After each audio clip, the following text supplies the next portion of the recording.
చంద్రబాబు నాయుడు గారికి ఒకటే చెప్తున్నాం, నీ ఇష్టం రాష్ట్రంలో ఉన్నటువంటి 175 నియోజకవర్గాల్లో ఉన్నటువంటి వైఎస్ఆర్ పార్టీ సంబంధించినటువంటి అందరినీ కూడా లోపలేసుకో, నీ మీద పోరాటం చేసేది ఖాయం. మేమంతా జైలుకి వెళ్ళటానికి సిద్ధంగానే ఉన్నాం. నీ తప్పుడు కేసుల్లో అక్రమ అరెస్టులో ప్రతి ఒక్కళ్ళం కూడా వైఎస్ఆర్ కాంగ్రెస్ పార్టీ జెండా మోసే ప్రతి చిన్న కార్యకర్త దగ్గర నుంచి కూడా జగన్మోహన్ రెడ్డి గారి దాకా అంతా సిద్ధంగా ఉన్నాం. నీ చేతనైంది నువ్వు చేసుకో. అయినా సరే తెలుగుదేశం పార్టీ చేసేటువంటి తప్పుల మీద ప్రజలకు మోసం చేసే దాంట్లో పోరాటం చేయకుండా ఉండడం వదలం, నిన్ను నిలదీయకుండా ఉండడం వదలం అనేది కూడా చంద్రబాబు నాయుడు గారికి ఈ సందర్భంగా అంతిమంగా న్యాయం చేస్తుంది. జగన్మోహన్ రెడ్డి గారిని దగ్గర నుంచి వాళ్ళ జోగి రమేష్ గారి కుటుంబాన్ని నువ్వు ఎవరిని వేధించదలుచుకున్నా మేము న్యాయ పోరాటం చేస్తాం, ధర్మ పోరాటం చేస్తాం. ఖచ్చితంగా నీ మీద తిరుగుబాటు చేసి రాజకీయ పోరాటం కూడా చేసి అన్నింటిని కూడా ఎదుర్కొని ఖచ్చితంగా 2029కి మీ ప్రభుత్వాన్ని పడదయటానికి కావాల్సినటువంటి ప్రతి పోరాటాన్ని చేస్తాం.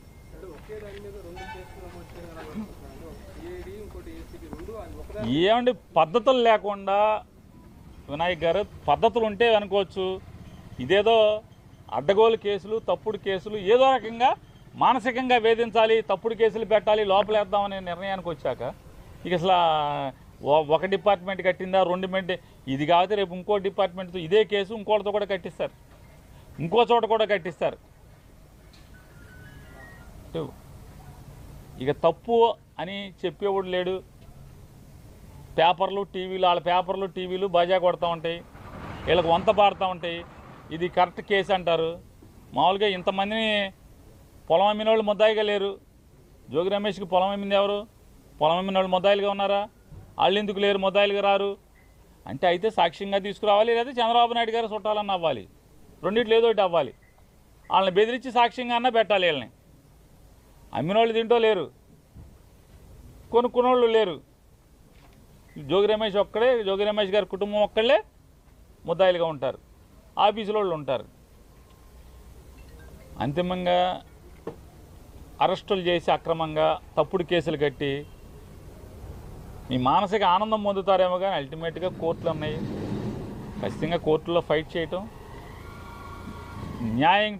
న్యాయంగా మేము న్యాయాన్ని ఆశ్రయించి, న్యాయస్థానాలను ఆశ్రయించి గెలవటం ఖాయం.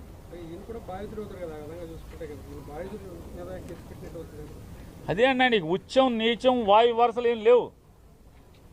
ఇక జోగి వరుస లిస్టు రాసుకున్నారు. రెడ్ బుక్ రాజ్యాంగం, రెడ్ బుక్లో ఎవడెవడున్నాడో ఆయన మానసికంగా వేధించాలి, కేసులు కట్టి లోపేయాలి, సునకానందం పొందాలి. దీనికి వస్తుందా? తీయముంది. బాధితులు అవుతాడు. మీరు చెప్పినట్టు జోగి రమేష్ కుటుంబం బాధిత కుటుంబం అవ్వాలి, కానీ వీళ్ళనే నేరాంగం చేసినట్టుగా ముద్దాయిలు చేశారు. సిఐడిలో కేసు కట్టారు, ఇక్కడ కేసు కట్టారు. 2 కేసులు, ఒకే సంఘటనకు 2 కేసులు కట్టారు.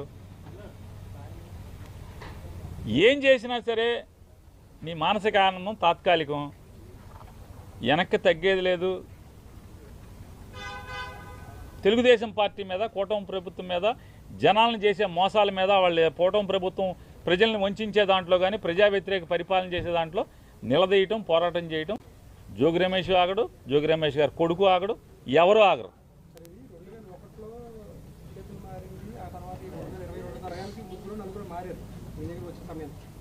అప్పట్లో దీనికంటే ముందు 14-19 కూడా ఉన్నది ఈ గవర్నమెంట్ ఉన్నప్పుడు కూడా ఈయన నిజంగా లీగల్గా మీరు అన్నట్టుగా అన్ని పేపర్ ప్రకటించుకున్నది తెలియదు. అంటే ఈ ముందున్న 3-4 ఎందుకు అరెస్ట్ చేయలేదు అసలు? సార్ ఇవే కాదండి, అగ్రిగోల్డ్ ఆస్తులు బోల్డన్నీ ఉన్నాయి.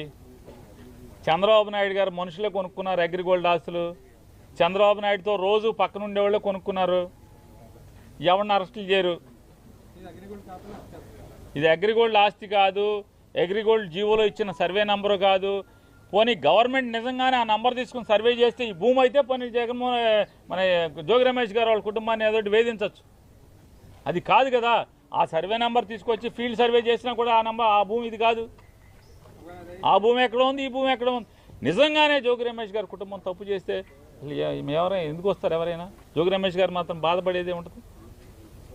ఇక్కడ అక్రమ కేసు కాబట్టి ఎవరైనా సరే, అంటే తండ్రిని ఏమీ చేయలేక పిల్లలను కూడా నువ్వు కక్ష సాధించడానికి కేసులో తప్పుడు కేసులు పెడుతున్నావు అనేది ఇక్కడ సమాజం బాధపడేది ఎవరైనా సరే. అంటే రాజకీయ కక్ష కోసం ఎంతకన్నా బరిదెగించి వెళ్తారు వీళ్ళు. తండ్రిని ఏమీ చేయలేక కొడుకుని అన్యాయంగా అక్రమంగా ఇరికిస్తున్నారని చెప్పని. ఇవాళ పొద్దున్న జోగి రమేష్ గారి భార్య మాట్లాడుతుంది, నీకు పిల్లలు ఉన్నారయ్యా, మనవడు ఉన్నాడు, కొడుకున్నాడు, ఇవన్నీ ఉసురు పోసుకుంటున్నారనే చెప్తుంది ఆవిడ. నిజంగా చేసి ఉంటే మమ్మల్ని లోపల ఏమని చెప్తున్నారు, ఉరేసుకుంటామని చెప్తున్నారు కదా రమేష్ గారు. నిజంగా ఇది తప్పే అయిన కనుక నిరూపిస్తే ఖచ్చితంగా మేము ఉండమని చెప్తున్నాడు ఆయన. ఈ పాపాలకి అంతం లేదు, ఖచ్చితంగా ఈ పాపాలని పటాపంచలు చేసేదానికి అందరం పోరాడతాం. పోనీ నువ్వేమన్నా విచారణ చేసావా, స్టేట్మెంట్ తీసుకున్నావా వీళ్ళ దగ్గర? ఇంత పద్ధతిగా అంటే లీగాలిటీ ఎక్కడా మిస్ అవ్వకుండా, లీగల్ ప్రొసీజర్ ఎక్కడా మిస్ అవ్వకుండా చట్టరీత్యా లేదా మనీ ట్రాన్స్ఫర్ చేసి, పోనీ ఏమన్నా డబ్బులు అకౌంట్ ట్రాన్స్ఫర్ చేయకుండా కొన్నారా? డబ్బులు ఇచ్చేప్పుడు కానీ లేదా పేపర్ అడ్వర్టైజ్మెంట్ ఇవ్వకుండా కొన్నారా? పోనీ ఆనుకుని పోనీ ఏమన్నా నంబర్లు మార్చేసారంటకి చంద్రబాబు నాయుడు ప్రభుత్వం ఇచ్చినటువంటి అగ్రిగోల్డ్ ఆస్తులకి ఏమన్నా సరిహద్దులు చేస్తుందా? అసలు సంబంధం లేదు. అగ్రిగోల్డ్ ఆస్తులకి జోగి రమేష్ గారు వాళ్ళు కొనుక్కున్న ఆస్తికి అసలు సంబంధమే లేదు కదా.